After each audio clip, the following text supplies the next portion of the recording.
একটিমাত্র মন্তব্য, আর সেটিই যেন বিশ্বকে ঠেলে দিয়েছে এক অজানা ভয়াবহতার মুখোমুখি। রাশিয়ার সাবেক প্রেসিডেন্ট দিমিত্রি মেদভেদেবের একটি উস্কানিমূলক মন্তব্যের জবাবে মার্কিন প্রেসিডেন্ট ডোনাল্ড ট্রাম্প দিয়েছেন এক বিস্ফোরক প্রতিক্রিয়া। পারমাণবিক সাবমেরিন মোতায়েনের নির্দেশ। হ্যাঁ, ঠিকই শুনেছেন। পরমাণু শক্তিধর দুই পরাশক্তির মধ্যে যখন সম্পর্ক তলানিতে, তখন এমন সিদ্ধান্তকে অনেকেই বলছেন বিশ্বের জন্য ভয়াবহ বার্তা। আর এই উত্তেজনার কেন্দ্রবিন্দুতে দাঁড়িয়ে দুই নেতা, ট্রাম্প ও মেদভেদেব।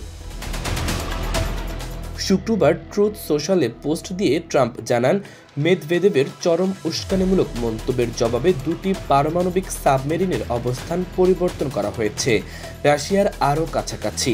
যদিও তিনি উল্লেখ করেননি সাবমেরিন দুটি পারমাণবিক অস্ত্রে সজ্জিত কিনা, তবে ইঙ্গিতটা ছিল যথেষ্ট পরিষ্কার। ট্রাম্প লেখেন, এই বোকামিপূর্ণ বক্তব্য যদি শুধুই কথার খেলা না হয়, তাহলে আমাদের প্রস্তুত থাকা দরকার, কারণ শব্দের শক্তি অনেক। কখনো কখনো তা ভয়ঙ্কর পরিণতি ডেকে আনে। যদিও মার্কিন সামরিক প্রোটোকল অনুযায়ী তিনি সাবমেরিনের অবস্থান প্রকাশ করেননি, তবে তার এই পদক্ষেপে আন্তর্জাতিক অঙ্গনে শোরগোল পড়ে গেছে। সম্প্রতি ট্রাম্প একের পর এক সময়সীমা বেঁধে দিয়েছেন রাশিয়ার প্রেসিডেন্ট পুতিনকে।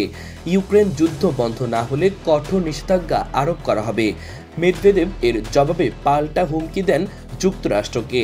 এক্সে তিনি লেখেন, প্রতিটি নতুন সময়সীমা আরেকটি যুদ্ধের ধাপ। তিনি ট্রাম্পের হুমকিকে বলেন নাটকীয় এবং রাশিয়া তা পাত্তা দেয় না বলেও জানিয়ে দেন।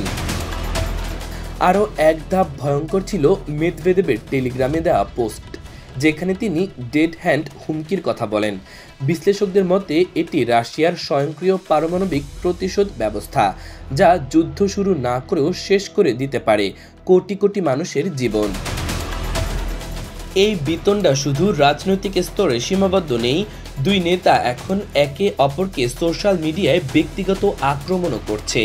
ট্রাম্প মেদভেদেবকে ব্যর্থ সাবেক প্রেসিডেন্ট বলে কটাক্ষ করেন, যে এখনও নিজেকে প্রেসিডেন্ট ভাবে। অন্যদিকে মেদভেদেব ট্রাম্পকে অভিযুক্ত করেন রাশিয়ার বিরুদ্ধে চূড়ান্ত হুমকির খেলা খেলছেন।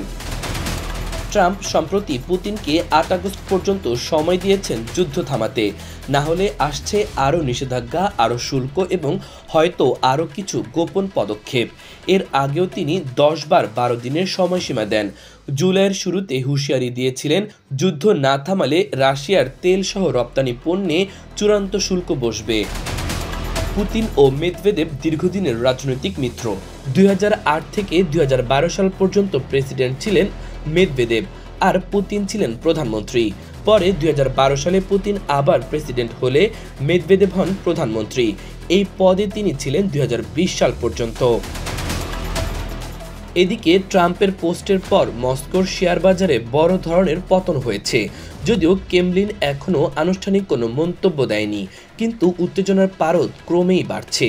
বিশ্বজুড়ে এখন একটাই প্রশ্ন, এই বাকযুদ্ধ কি পারমাণবিক উত্তেজনায় রূপ নিতে চলেছে? দর্শক, ধন্যবাদ এতক্ষণ সাথে থাকার জন্য। ভিডিওটি ভালো লাগলে চ্যানেলটি সাবস্ক্রাইব করে দিন পরবর্তী ভিডিওর জন্য। ইমন তারুণ্য বার্তা।